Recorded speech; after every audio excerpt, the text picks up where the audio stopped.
So we'll take some questions in English first, and we'll start with Alex Howe here. Hi, David. Happy birthday. Thank you. 42 clean sheets in 100 appearances. It's been a great couple of seasons for you at the club, hasn't it?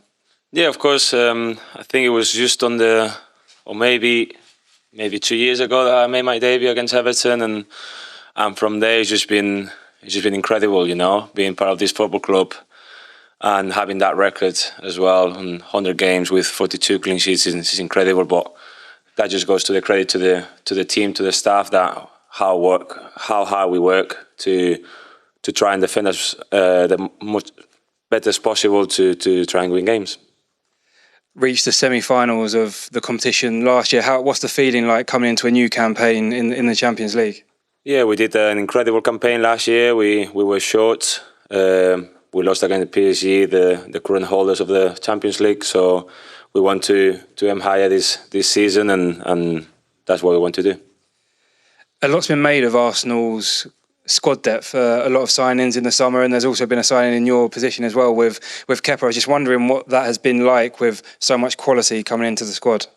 Well, the new signings, they have a key role just to improve the squad, to improve the depth, especially what happened last season with the injuries that we had and the depth. It was a little bit short, and then the club did a magnificent job to recruit a lot of players, really, really good players, and they're going to be a key part of the success of this club. Hi, David. Happy birthday. Thank you. We mentioned there Kepa coming in. He's the first goalkeeper that's been signed permanently since you were signed. So it's in some ways perhaps more pressure in that position. Do you kind of relish that competition when you've got someone on a similar level or pushing you for that role?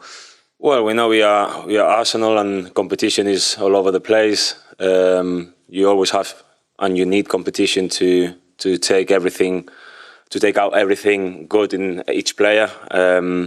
And that competition is very, very, very healthy. You know, Kepa and me, we have a really, really good relationship. We know each other from the national team, and it's a pleasure to share the dressing room with him. Before the Forest game, we heard from Mikel, and he said that he was hammered when he brought you in the sense he was scrutinised, criticised for bringing you in. Do you feel like you vindicated his decision to sign you? Well, I came here to do a step further on my career, and I think it was the right decision. We know that when I came here, obviously, Aaron was the goalie and he was playing, and then similar situation with other keepers that had come to a club to push the other goalie or the other players, and I just tried to do my best on the pitch, off the pitch, and just give the reason to the boss to pick me to play games. So that's what I would like to do. Hi, David. You grew up in Catalonia, but obviously a lot of your teammates, particularly those from the national team, are from the region and Basque, and especially Real Sociedad.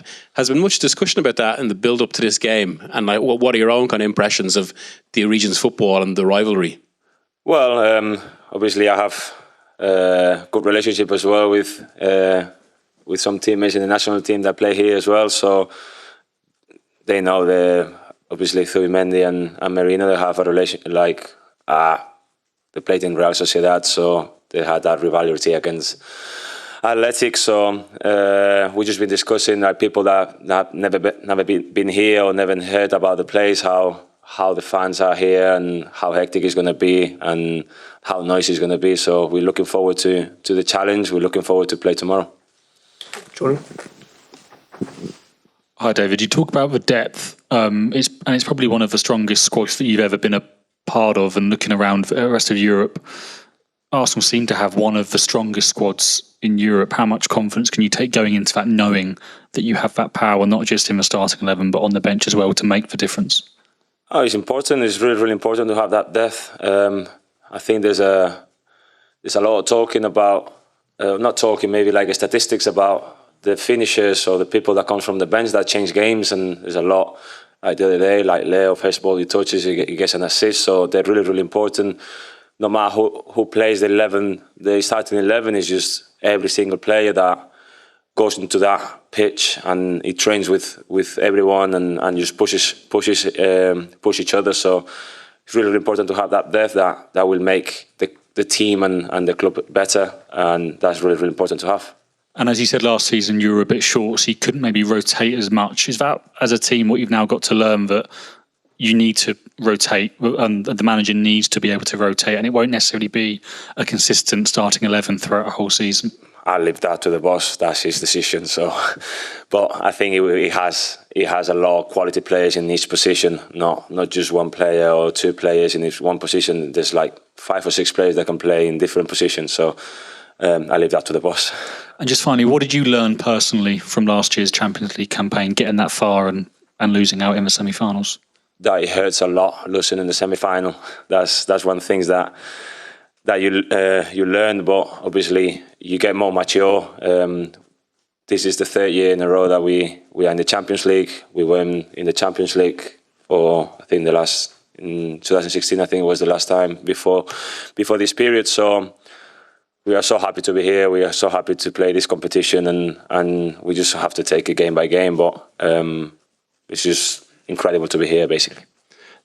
David, hello. Sorry, just you talk about the pain of losing to PSG in the semi-final, but Arsenal, it feels like you're so close as a team. So is there the belief this season that you're talking in the dressing room about the Champions League and the Premier League? This is your year. You're here to win it this season. We are.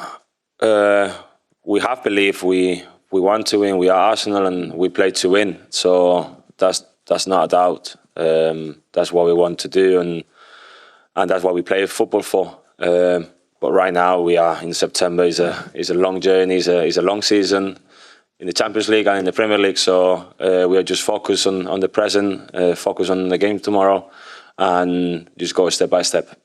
One thing about Spain is they always produce great midfielders. So Xavi, Iniesta, Rodri, you've played with your national team. What's your first impressions of Zubimendi in an Arsenal shirt, please?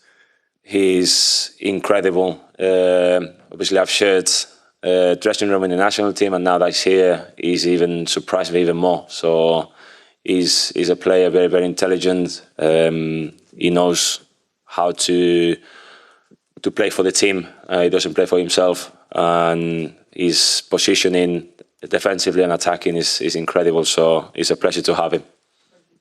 Yes, sir. Hi, David. Obviously, when you first joined Arsenal, there were a few tricky moments at the very beginning, and then you've obviously overcome that to win Golden Gloves, and the rest speaks for itself. How did you overcome those tricky periods at the start, and was there times where you actually felt the noise and pressure, or did you always assume that it'd get to this point that you're at now? Well, obviously when I came to Arsenal, there was a lot of noise. Of course, there was a lot of talk outside and everything, and it's understandable. Having Aaron is a hell of a keeper, and from nowhere just get changed. Obviously, the media is going to be noisy, and there was a few games where I could have done better. Like everybody has bad games, and the noise was starting to get a bit bigger. So I just had to focus on myself, focus on what I can control and what I cannot control, and the things I can control is on the pitch. Off the pitch, I just try to be deaf, basically, not to listen anything about what's happening. It's just focus on my football, on and off the pitch. So that's what I did, and just believe in myself. And I think like you said, the 2 years that I've played for Arsenal has been incredible, and I'm looking for more. You're now obviously one of the top goalkeepers in the Premier League. I know the top goalkeeper's just arrived, Gianluigi Donnarumma. You played against him obviously last season against PSG, and he pulled off a variety of good saves. Obviously, you play City next weekend. How good of a goalkeeper is he, and what did you obviously notice about him when you played against him? Well, if you've seen the game yesterday, that's your answer there. Sometimes it takes a little bit longer to settle into a club and into a league, and then he played the first game yesterday, and it's like he's been here for so many years, and that tells you what type of goalkeeper he is, how good he is, and the experience that he has. So it's so good to have those type of keepers in this league, and playing against those keepers is a challenge, and boy, it's a joy to play against. He's one of the best in the world. He showed it last season. For me, it was it was very determinant for PSG last season that I gave them the Champions League. So just happy to have him in the Premier League and looking forward to play against him. Hello, is it David or David? I've gone through this so many times. I don't mind. Depending on which country you're in. Happy birthday. Thank you. There's an increasing Spanish influence in the dressing room. It seems every transfer window that goes by, as well as obviously having manager and coaching team from Spain, there's more and more players coming from Spain and also Spanish-speaking countries like Hincapie, for example. Can you explain what sort of special qualities you think maybe come from the Spanish culture of football or mentality that you think can help in a dressing room like Arsenal's? I think like the type of players that we have, they're very, very intelligent. They read the game very well. They know what, on each situation, what the game needs.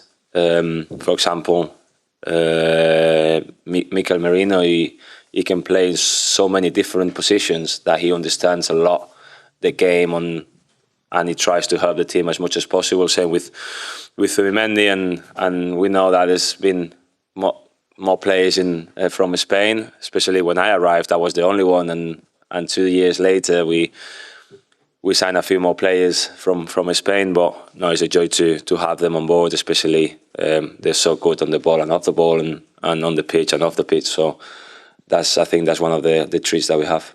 From the communication point of view within the dressing room, do you sometimes find yourself it would be natural to sort of speak a bit of both with the Spanish guys, or is there a kind of need to try and speak English?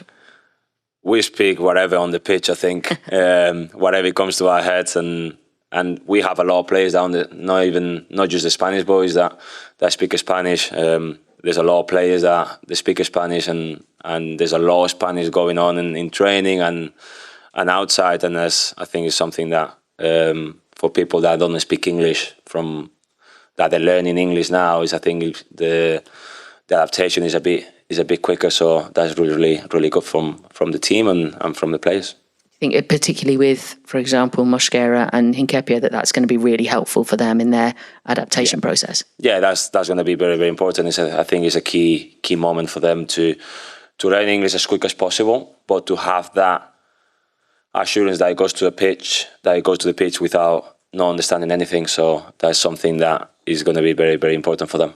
Thank you. Thank you. Do we have any questions in Spanish? Okay, those two, please.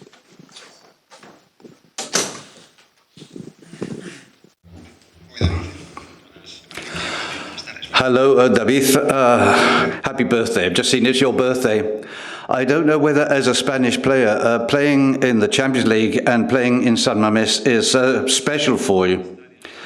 It was one of the Spanish stadiums that I've always enjoyed playing in.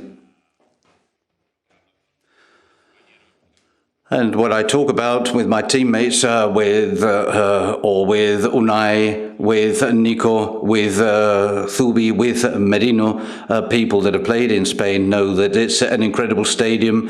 The people, the fans, the pressure. It's always been a stadium that I've enjoyed playing in, and I'm looking forward to getting on the pitch tomorrow.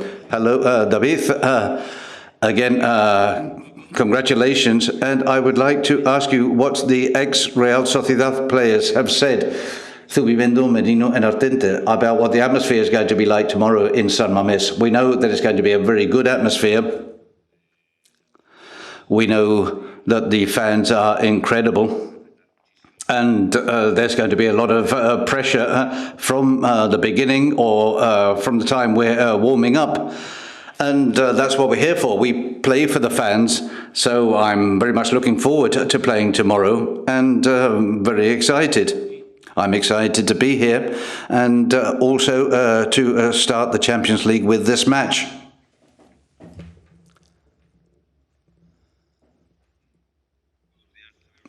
Good morning, Javier Ortiz Lazcano from Correa. Happy birthday, Sorionak, as we say in Basque. The two top Spanish goalkeepers will be here tomorrow. Have you discussed the match, and what do you think of Unai as a goalkeeper? Well, we played against each other in the pre-season, and now we're going to be playing against each other in the Champions League. We haven't talked too much about it, but as a goalkeeper, there's no need for me to say what I think about him. He's an amazing goalkeeper. He's a guarantee both here and in the national team. He's incredible. It's a pleasure to be able to share the dressing room with him in the national squad, and it'll be a pleasure tomorrow to be on the pitch with him. Muchas gracias.